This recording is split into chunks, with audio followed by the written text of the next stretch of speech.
आज युद्ध भूमि में पांडवों का प्रयास था कि दुर्योधन पर वश पालें। कल भी कदाचित उनका यही प्रयास होगा। इस कारणवश हमें सज्ज रहने की आवश्यकता है।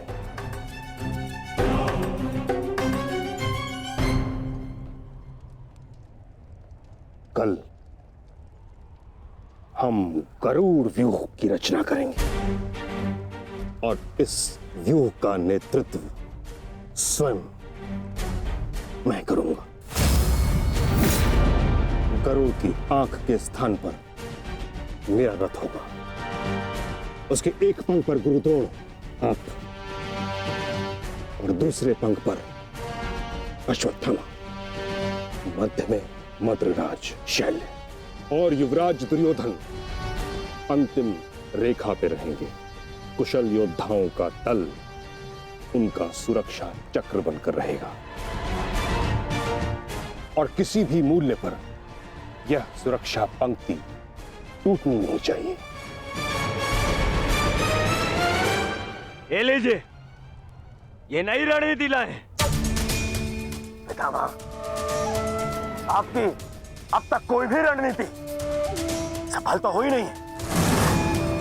ऐसा ना हो कि आपकी ये रणनीति भी असफल रहे। ऐसे मत देखिए, कुछ अनुचित कह रहा हूं, सत्य कह रहा हूं। अब तक आपकी किसी भी रणनीति का कोई भी वास्तविक लाभ हमें नहीं मिला है। आज जो घटित हुआ है और जो घटित हो सकता था, मैं जानता हूं। अरे सेना को छोड़िए, आप तो मेरी सुरक्षा का कर्तव्य, अपने युवराज की सुरक्षा का कर्तव्य भी पूर्ण नहीं कर पाए। हे पितामह, अब मुझे आप पर विश्वास नहीं रहा पितामह। नहीं दुर्योधन, पितामह के अतिरिक्त तुम्हारी रक्षा और कौन कर सकता है? मैं करूंगा, मैं करूंगा, मैं करूंगा, मैं करूंगा।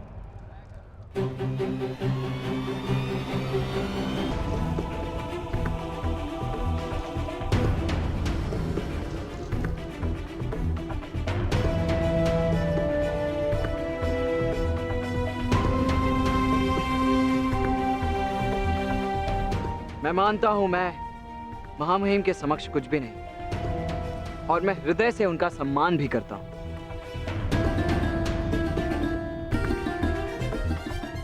किंतु यदि युवराज मुझे अवसर दें तो मैं उनकी सुरक्षा के लिए सदैव तत्पर रहूंगा।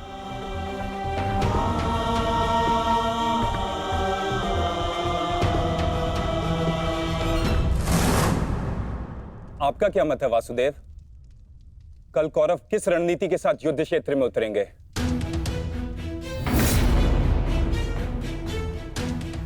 उनकी व्यूह रचना क्या होगी? व्यूह रचना चाहे जो भी हो, किंतु आज जो रणभूमि में हुआ उसके पश्चात यह निश्चित है कि दुर्योधन की रक्षा हेतु वे उसे सेना की अंतिम रेखा में ही रखेंगे, क्योंकि वो जानते कि दुर्योधन ही हमारा लक्ष्य है।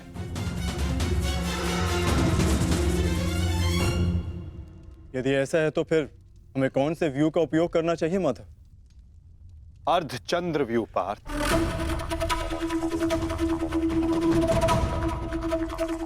उसी व्यू के कारण हम दुर्योधन को रणभूमि की ओर ला पाएंगे।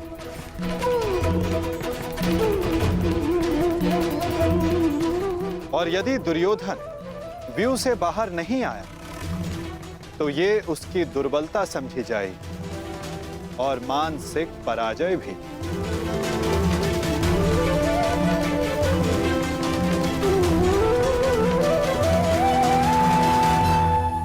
कल दुर्योधन की रक्षा कोई नहीं कर पाएगा, वो चाहे आचार्य द्रोण हो या पितामह, अश्वत्थामा हो या दुशासन या फिर वृक्षसेन।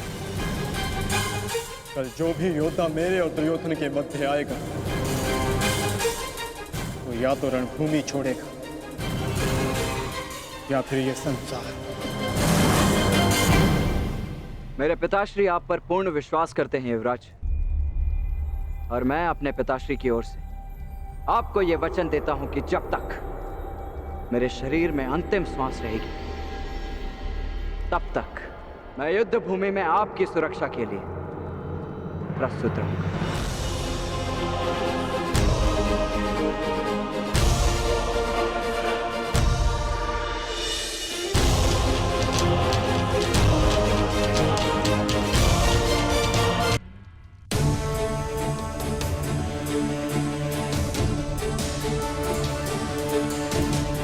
आज युद्ध का तीसरा दिन है।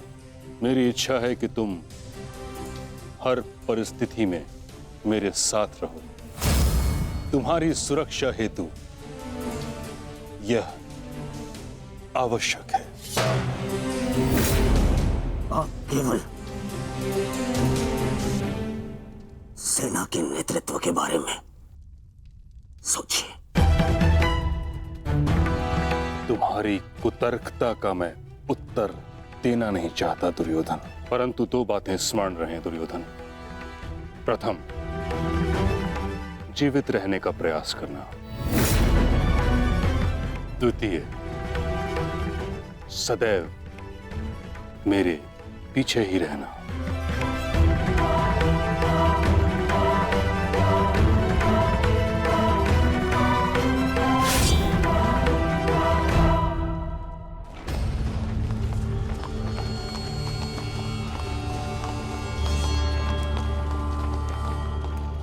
प्रणिपात पिताश्री। यशस्वी भव। मैं यहां तुम्हें यह बताने नहीं आया कि मन लगाकर युद्ध करना, क्योंकि वो तो तुम करोगे ही। मैं यहां तुम्हें एक सीख देने आया हूं।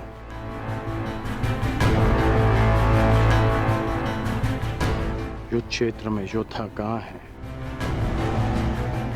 ये जानने का सबसे अच्छा संकेत है उसके युद्ध की पताका।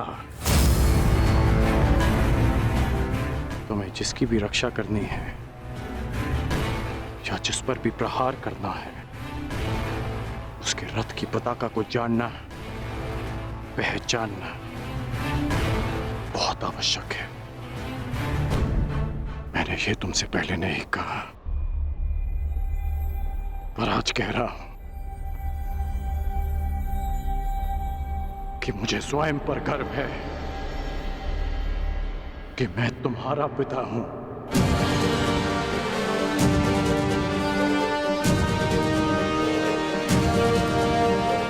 कल्याण हो तुम्हारा पुत्र। अपने पूरे कौशल से युद्ध करना और विजयी बनना, ताकि संसार स्मरण रखे कि तुम राधे कर्ण के पुत्र हो। सदा स्मरण रहेगा पिताश्री। जब मृत्यु युद्ध क्षेत्र में सामने खड़ी हो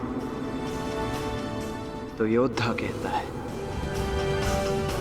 हे मृत्यु, तैयार यदि तू आने को, प्रसन्न मुखा। द्वार खुला है, तेरा स्वागत, प्रसन्न मुखा।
समय आ गया है पार्थ। क्या करना है स्मरण है ना?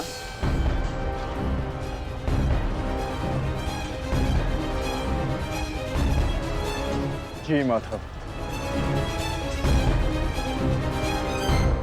आज महामहिम भीष्म ने गरुड़ व्यूह का निर्माण किया है महाराज। किंतु पांडवों ने कौन सा व्यूह रचा है संजय? पांडवों ने अर्धचंद्र व्यूह की रचना की है महाराज। मूर्ख है युधिष्ठिर, कभी भी अर्धचंद्र व्यूह गरुड़ व्यूह को नहीं तोड़ सकता।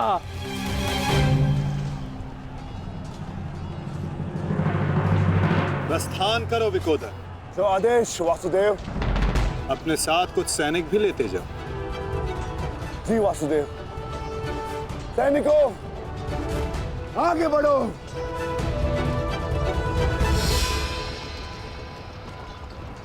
क्षमा चाहता हूं माता, किंतु भ्राता भीम दुर्योधन और उसकी सेना के लिए अकेले ही पर्याप्त है। तो फिर आपने उनके साथ सैनिक क्यों भेजे?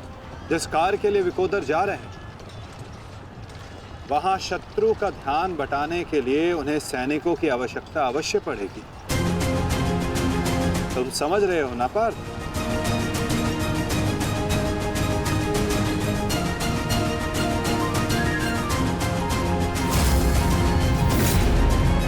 दुर्योधन, कल जो कार्य अधूरा रह गया था उसे पूर्ण करने का आज समय आ गया है।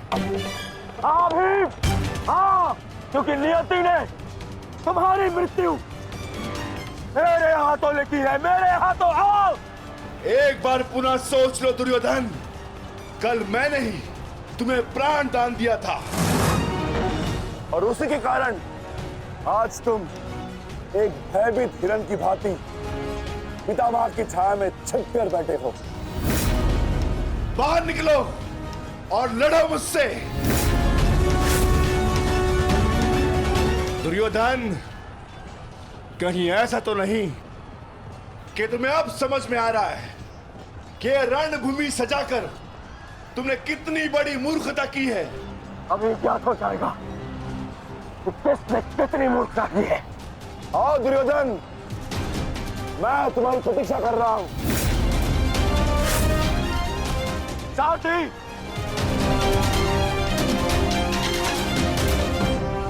पांडवों ने अर्धचंद्र व्यूह बनाया है। यदि युवराज इसमें फंस गए ना तो उनकी सुरक्षा करना असंभव हो जाएगा। कुछ ना कुछ तो करना होगा महामहिम। हमें इन्हें रोकना होगा। ये महामहिम।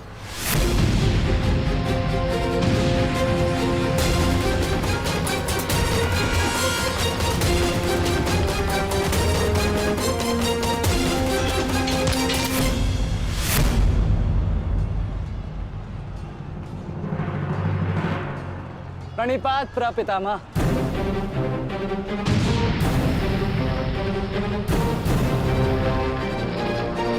रुको। प्रणाम आचार्य। क्यों मेरे समक्ष आ जाते हो? मेरा जन्म ही सदैव आपके मार्ग में आने के लिए हुआ है आचार्य।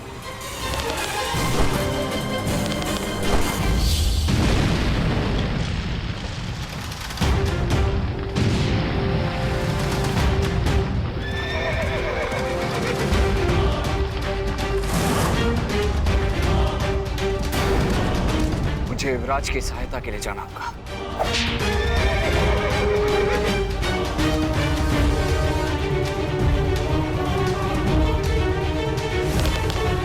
सावधान दुर्योधन!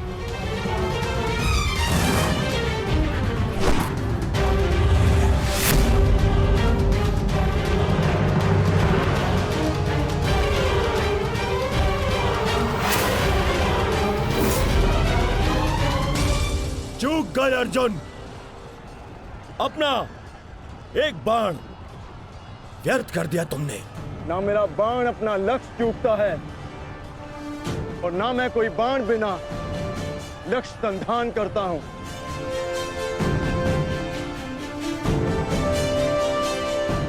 अर्थात इसलिए ताकि पितामह भीष्म मुझे ढूंढ ना पाए। ये युद्ध हम भाइयों के मध्य है, तो फिर इसमें आचार्य द्रोण और पितामह को कष्ट क्यों देना?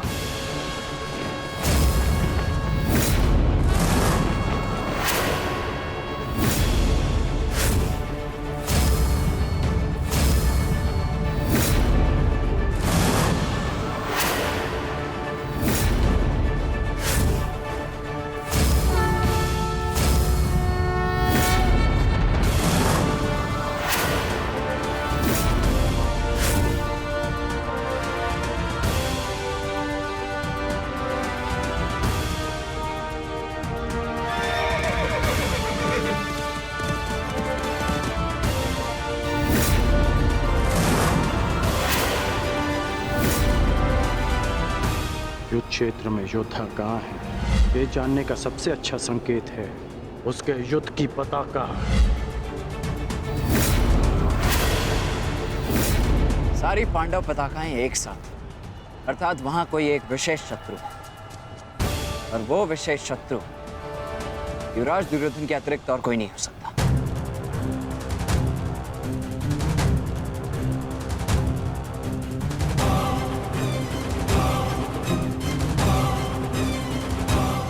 अब समझा,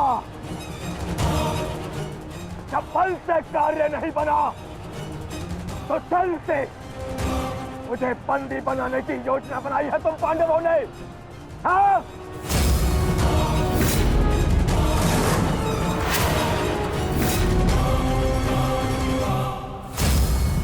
हाँ?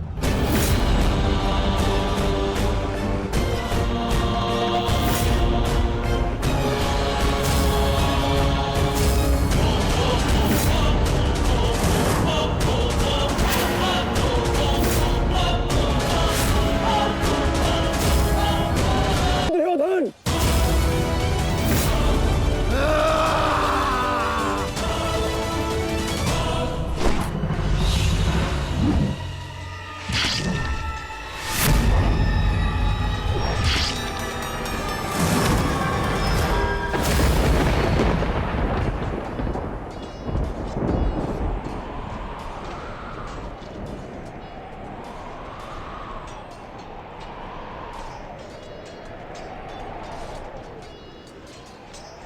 वृषसेन,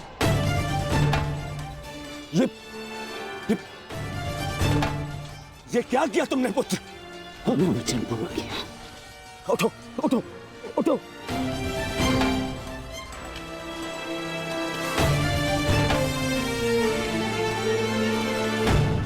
ये मेरे और इन पांडवों के मध्य का युद्ध है, तुम्हारा नहीं। तुम जाओ, ये मेरा आदेश है, जाओ यहाँ से। आज यदि स्वयं ईश्वर भी मुझे आदेश दे तो मुझे स्वीकार नहीं है युवराज। आपके द्वार से कोई खाली हाथ नहीं लौटना चाहिए युवराज। शत्रु युद्ध मांग रहा है यार।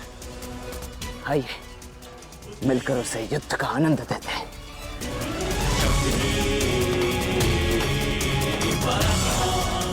हर हर महादेव। हर हर महादेव।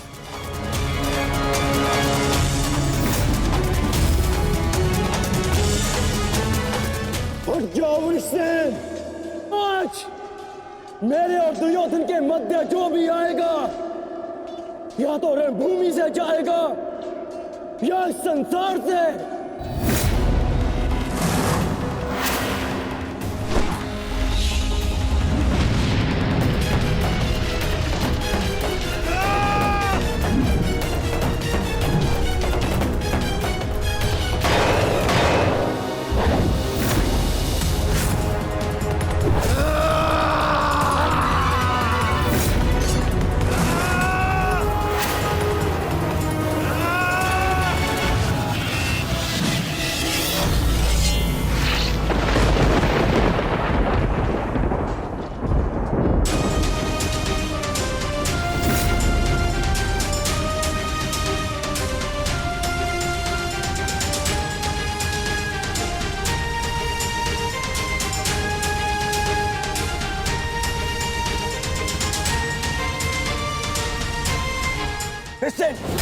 तुम ठीक तो हो पुत्र?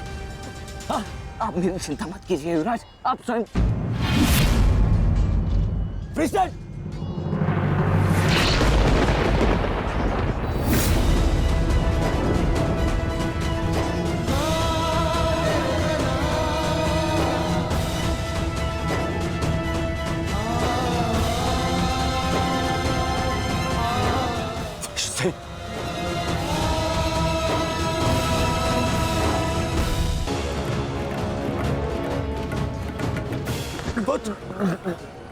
वृषसेन, अभी भी समय है, पहुंच जाओ।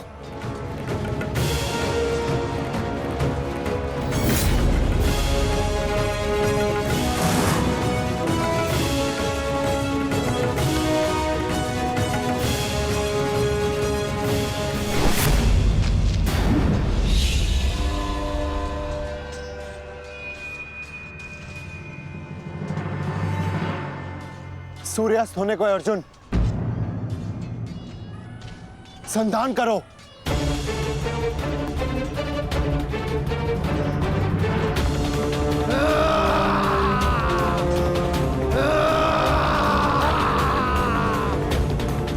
दुर्योधन!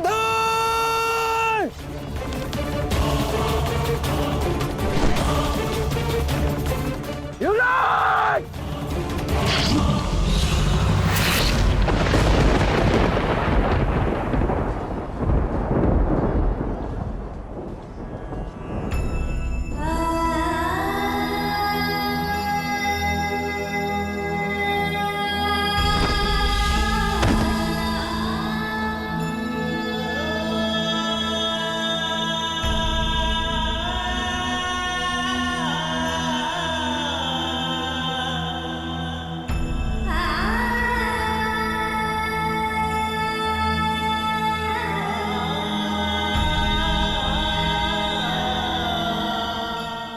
Sen!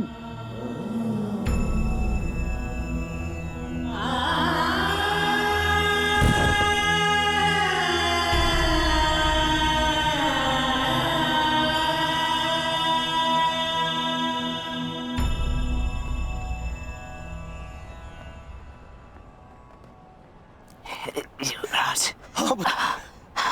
आप सुरक्षित तो है। हाँ पुत्र, मैं सुरक्षित हूँ। और तुम चिंता मत करना, मैं तुम्हें अभी वैद्य के पास में लेके जाऊंगा। तुम स्वस्थ हो जाओगे। आओ आओ।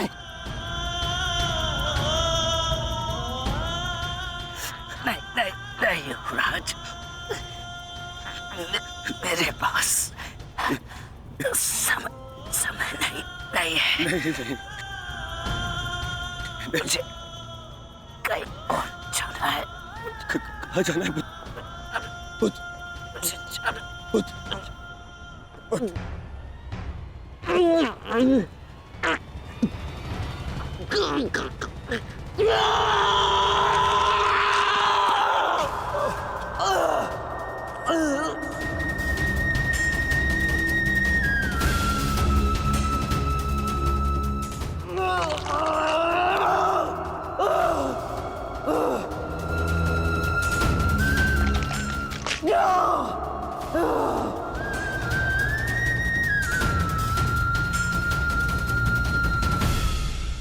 इस संसार से जाने से पूर्व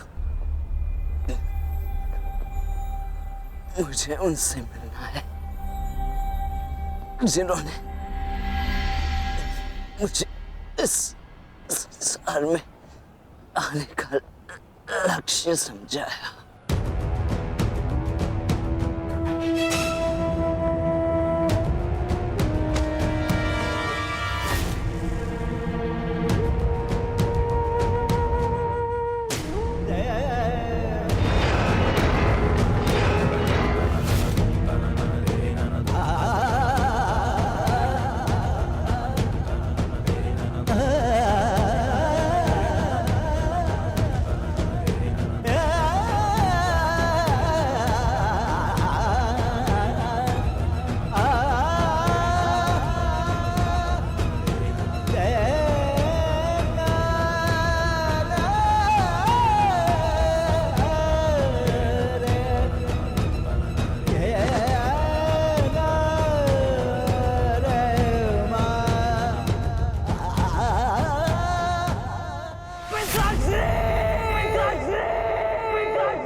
वचनबद्ध हैं।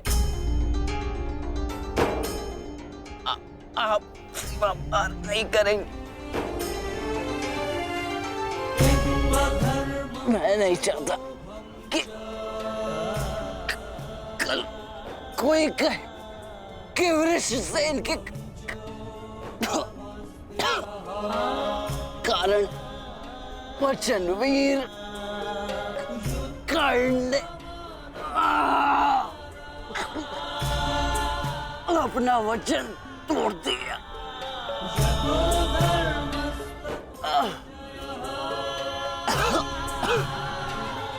आओ पुत्र, अपने पिता के पास आओ। हाँ,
मैंने अपना वचन पूरा किया पिताजी।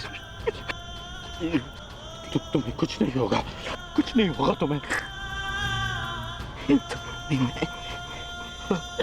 जब मृत्यु समक्ष खड़ी हो तो क्या कहता है? हे मृत्यु यार, यदि तू आने को प्रसन्न मुख द्वार खुला है, तेरा स्वागत प्रसन्न मुख।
पुत्र पुत्र उठो उठो पुत्र उठो, तुम्हारी माता तुम्हें इसकी आज्ञा नहीं देती। उठो उठो पुत्र उठो।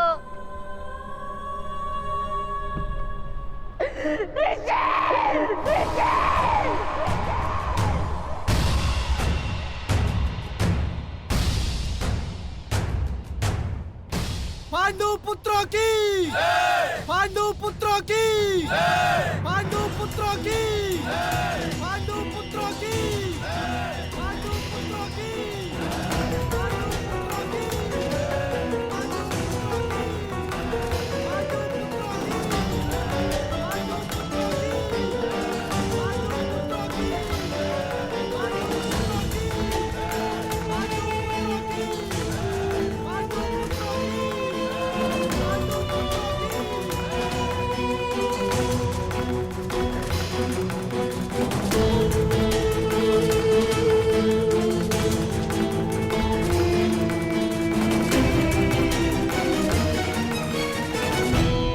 किस बात का उत्सव मनाया जा रहा है पांचाल कुमार?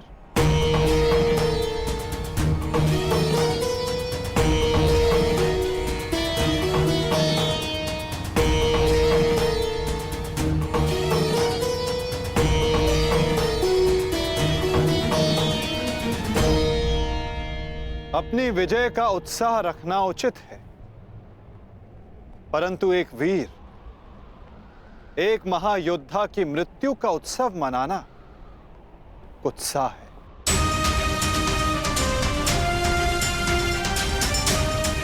जब वीर उत्तर की मृत्यु पे हमने शोक मनाया था, तो आज वृषसेन की मृत्यु पर हमें उत्सव नहीं मनाना चाहिए।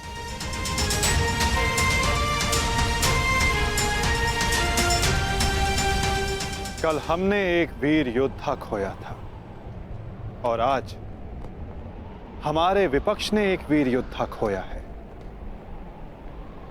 किसे पता कल कौन वीर गति को प्राप्त हो जाए।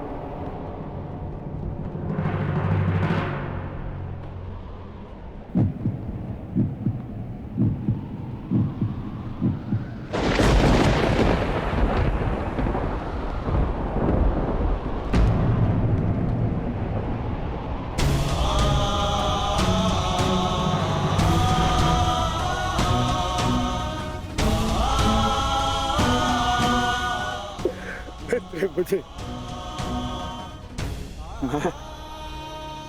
मैं तुम्हारे पुत्र की रक्षा नहीं कर पाया मित्र।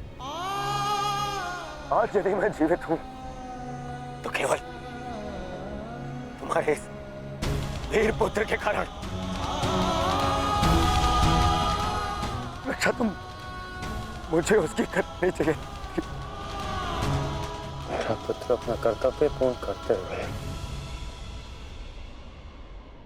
वीर गति को प्राप्त हो गया। मुझे इस पर गर्व है।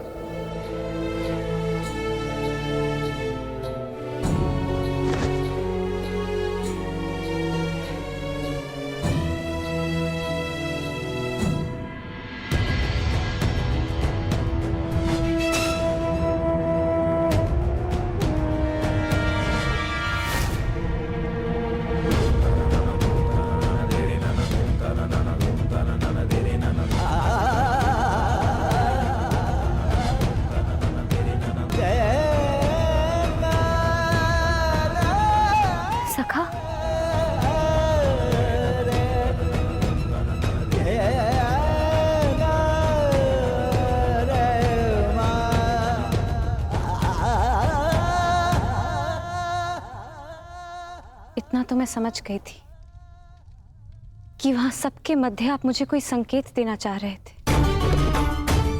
परंतु आपका मंतव्य क्या था सखा? मैं समझ नहीं पा रही हूं। वो क्या है जो आप कहकर भी नहीं कह रहे थे? बताइए सखा। यही कि युद्ध में शत्रु का बाण नाम या मुख देखकर नहीं आता, वो केवल हृदय को छलनी कर जाता है सखी।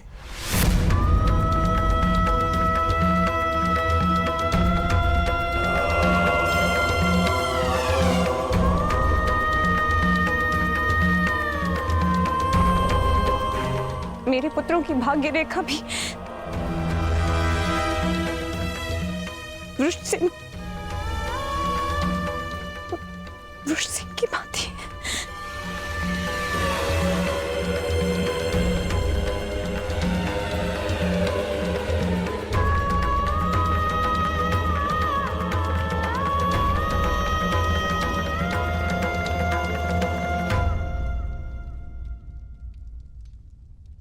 आने वाले कल पर तुम्हारा कोई वश नहीं, और जो कल हो गया उस पर शोक मनाने का कोई लाभ नहीं।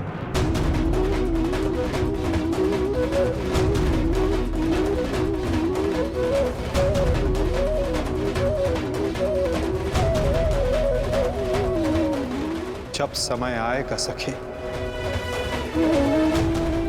तुम्हें सब ज्ञात हो जाएगा।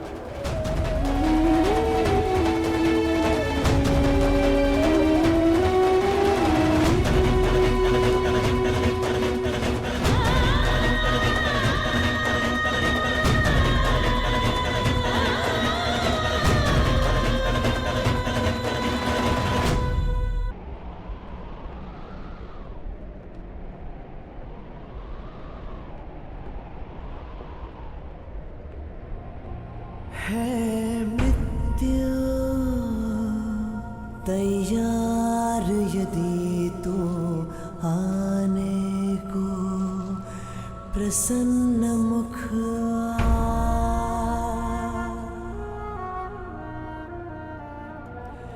द्वार खुला है तेरा स्वागत, वीर खड़ा द्वारे अभयागत।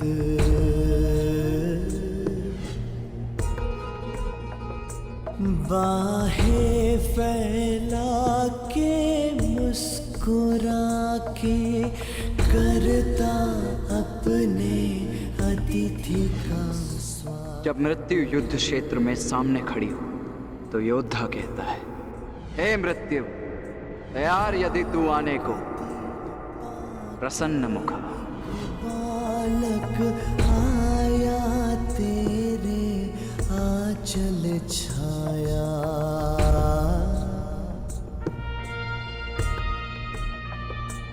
पिता की गोद में खेल सकाना, तेरी गोद में सोने आया।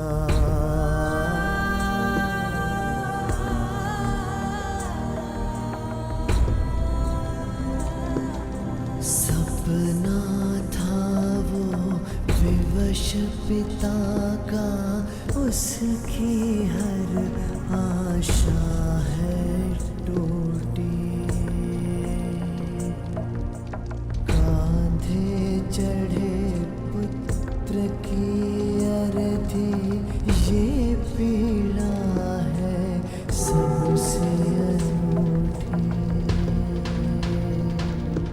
हर बोझ है छोटा इसके आगे, पिता पुत्र को ही दे अगले।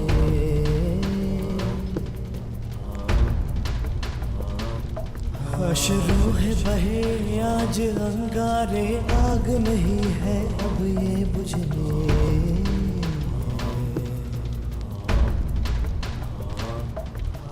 द्वार खड़ा तेरे अभयागत,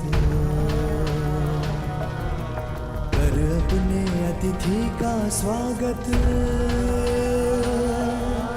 कर अपने अतिथि का स्वागत।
छोड़ो मुझे! इनका इतना साहस यहाँ आ गए? क्यों आए हो यहाँ? आज के युद्ध पर अपनी विजय का उन्माद दिखाने, या फिर कृष्ण की मृत्यु पर उपहास उड़ाने? हाँ,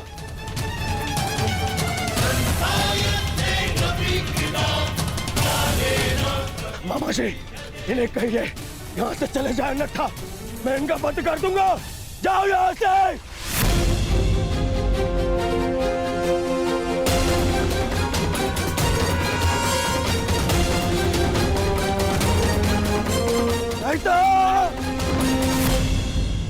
नहीं मित्र,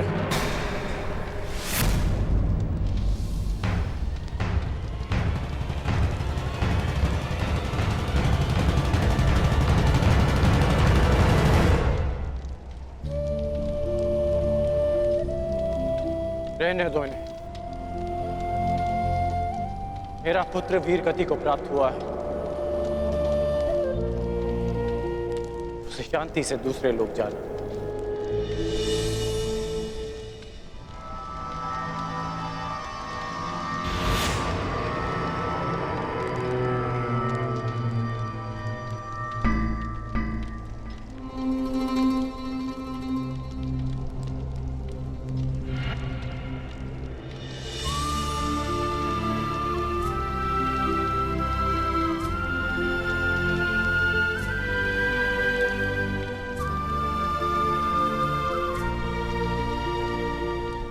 आप सब मेरे पुत्र के अंतिम संस्कार में आए, उसकी वीर गति को सम्मान दिया।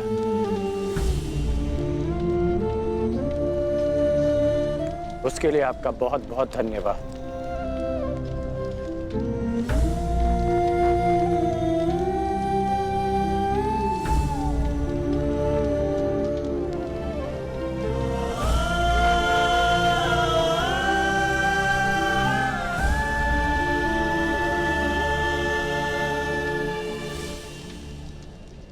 ठहरो अर्जुन,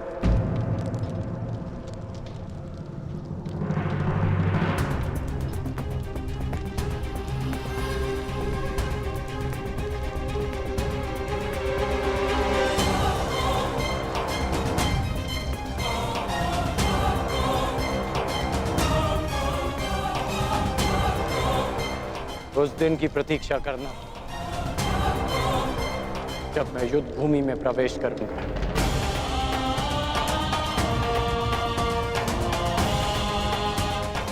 जो भी हुआ, मुझे भी उसका खेद है। मैं भी एक पिता हूं, इसलिए तुम्हारी पीड़ा को भली भांति समझ सकता हूं। मैं ये सब प्रतिशोध लेने के लिए नहीं कह रहा हूं, और ना ही मुझे तुमसे कोई स्पष्टीकरण चाहिए, और ना ही तुम्हारी सहानुभूति। मेरे पुत्र ने अपना कर्तव्य पूर्ण करते हुए अपने प्राण दिए, उसे वो सम्मानित अंत मिला जो हर योद्धा का स्वप्न होता है। मैं ये सब इसलिए कह रहा हूं क्योंकि अब उसका अधूरा काम मैं पूर्ण करूंगा। प्रयास करूंगा कि तुम्हें भी सम्मानजनक अंत मिले।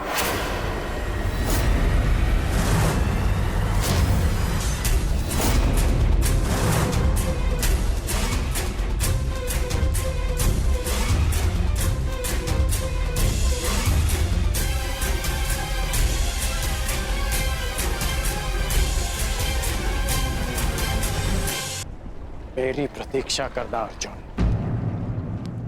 प्रयास करूंगा कि तुम्हें भी सम्मानजनक अंत मिले।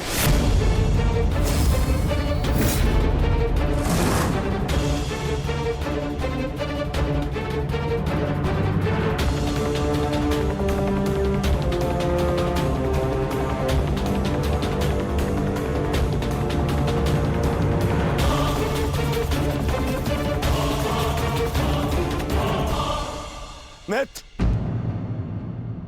इन पांडवों को इनकी नियति तक अवश्य पहुंचाऊंगा मैं। परंतु उससे पहले उस विश्वासघाती को उसकी नियति तक पहुंचाऊंगा। तो हमारे ही पक्ष में है।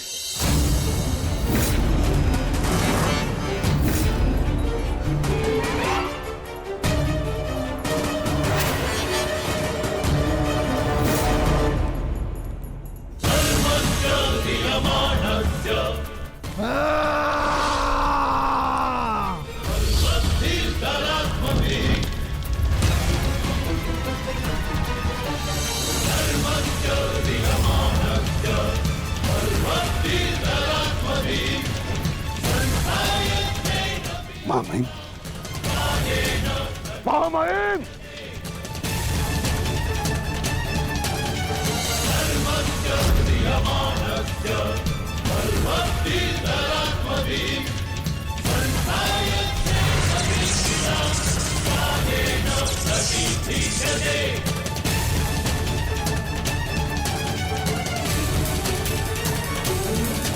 महामहिम, आप ठीक तो है?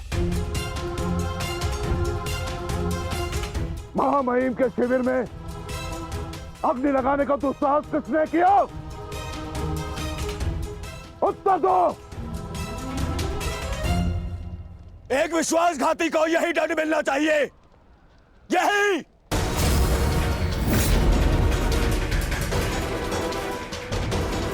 सावधान दुर्योधन, आज की हार के कारण शब्दों का चयन करना भी भूल गए हो तुम। लज्जा नहीं आती तुम्हें? नहीं आचार्य, मैंने सर्वथा उचित शब्दों का ही चयन किया है। आज जो कुछ भी हुआ वो इनके कारण हुआ है। इनके पांडवों के प्रति प्रेम भाव के कारण ही आज वृषसेन वीर गति को प्राप्त हो गया।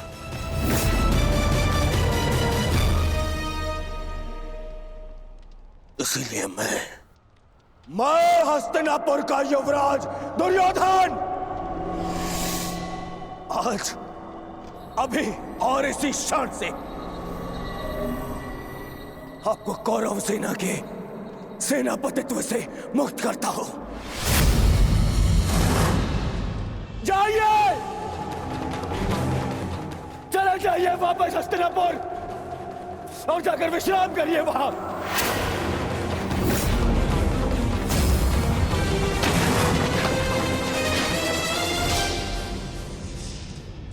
अपने शब्दों पर नियंत्रण रखो दुर्योधन, और अपनी सीमा मत लांघो।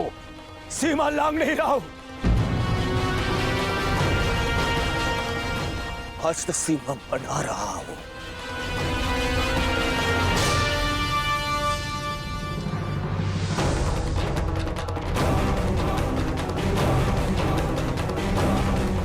इस समय मैं ऐसे व्यक्ति के सामने खड़ा हूं जो हमसे अधिक हमारे शत्रुओं के पक्ष में है,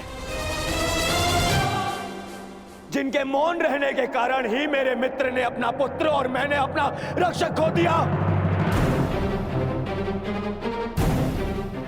हस्तिनापुर के युवराज की सांसें चलती रहे तो उसने अपनी सांसें खो दी।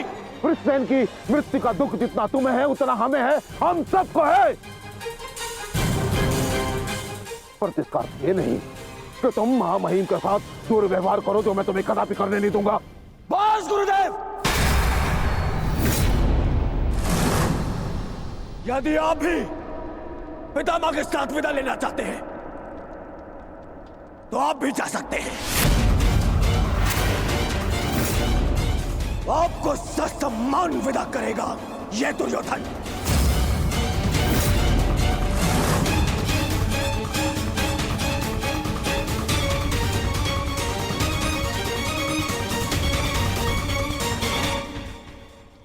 तैयार हो जाओ मित्र, कल से इस युद्ध में तुम अपने मित्र का साथ दोगे। इनसे कहीं अधिक इस युद्ध में मुझे तुम्हारी आवश्यकता है मित्र। तो सहोदर एक दूसरे का रक्त न भाई ये उत्तरदायित्व आपको ही लेना होगा ताजश्री। प्राण की रक्षा केवल आप ही कर सकते हैं। कदापि नहीं। जब तक मैं युद्ध भूमि में उपस्थित हूं, तब तक अंगराज कर्ण युद्ध भूमि में पद नहीं रखेगा।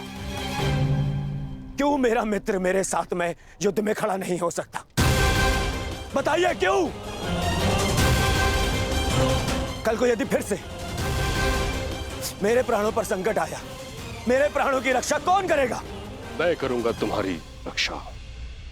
शत्रु को तुम्हारे समीप आने नहीं दूंगा।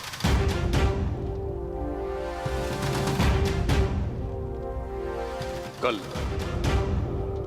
सूर्य की पहली किरण के साथ तुम ही नहीं अपितु समस्त पांडव भीष्म पितामह का वह रूप देखेंगे जिसकी किसी ने कल्पना भी नहीं की हो।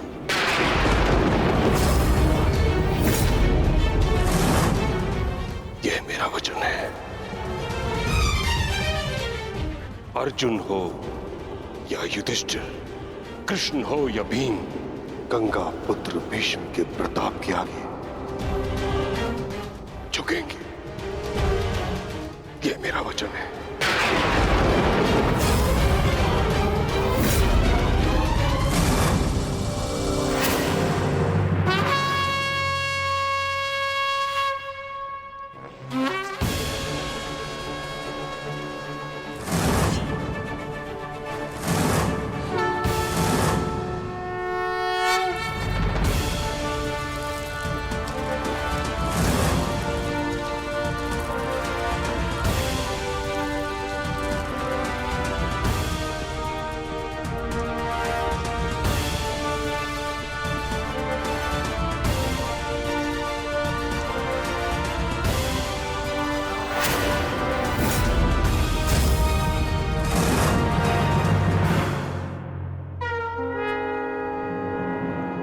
युद्ध का चौथा दिन।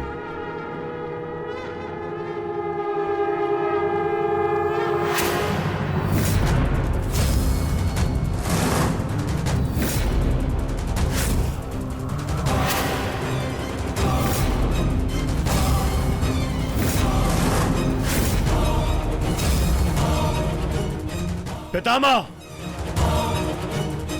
देव की रचना कीजिए। मुझे अपने प्राण का विश्वास दिलाइए पितामह। बस दुर्योधन, अन्य कोई व्यूह नहीं।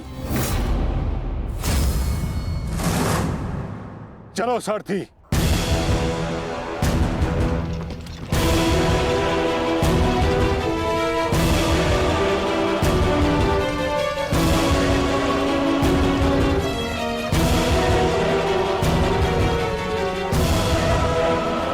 तो अच्छा संकेत है माता।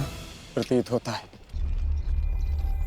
कि पितामह इस नरसंहार को समाप्त करना चाहते हैं, इस युद्ध पर विराम चाहते हैं। गंगा पुत्र इस महायुद्ध पर विराम अवश्य लगाना चाहते हैं, परंतु अपने सभी शत्रुओं का अंत करने के पश्चात।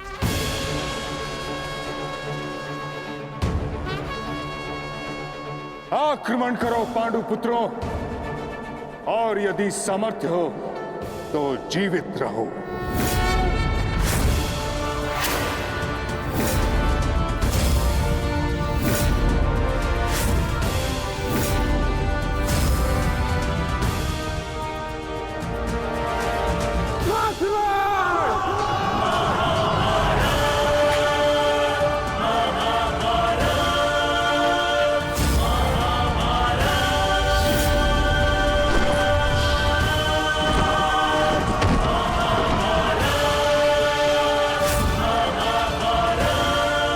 क्या कर रहे पितामह?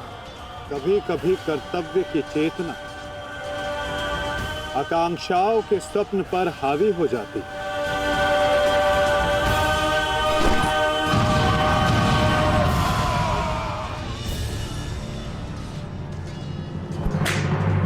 यह मेरी अंतिम चेतावनी है पांडुपुत्रों, और तुम्हारे पास ये अंतिम अवसर है। समर्पण करो अन्यथा परिणाम के लिए प्रस्तुत रहो।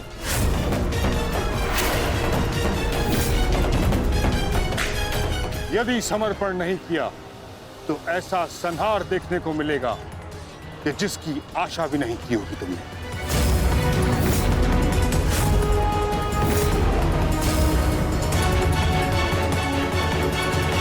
किस बात का समर्पण पितामह? किस बात का समर्पण? आप भली भांति जानते हैं कि इस युद्ध के अलावा हमारे पास और कोई विकल्प नहीं, और यही युद्ध हमें हमारा अधिकार और न्याय दिलाएगा। तो ठीक है, अपने इस निर्णय का परिणाम भुगतने के लिए तत्पर हो जाओ।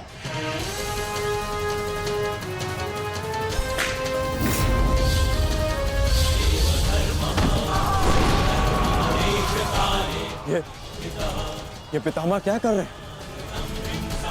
हमारे सैन्य बल का क्रूरता से अंत कर रहे हैं। अर्जुन, तुम्हें पितामह को रोकना होगा, क्योंकि हम सभी में केवल और केवल तुम ही इसमें सक्षम हो।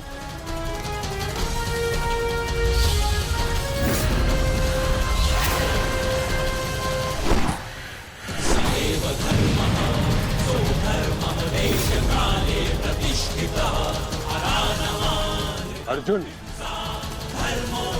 युद्ध करो अथवा समर्पण।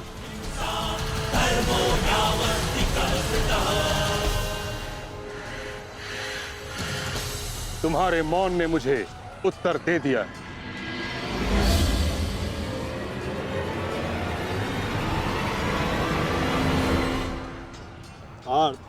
तुम द्वंद्व करना चाहते हो भी या नहीं?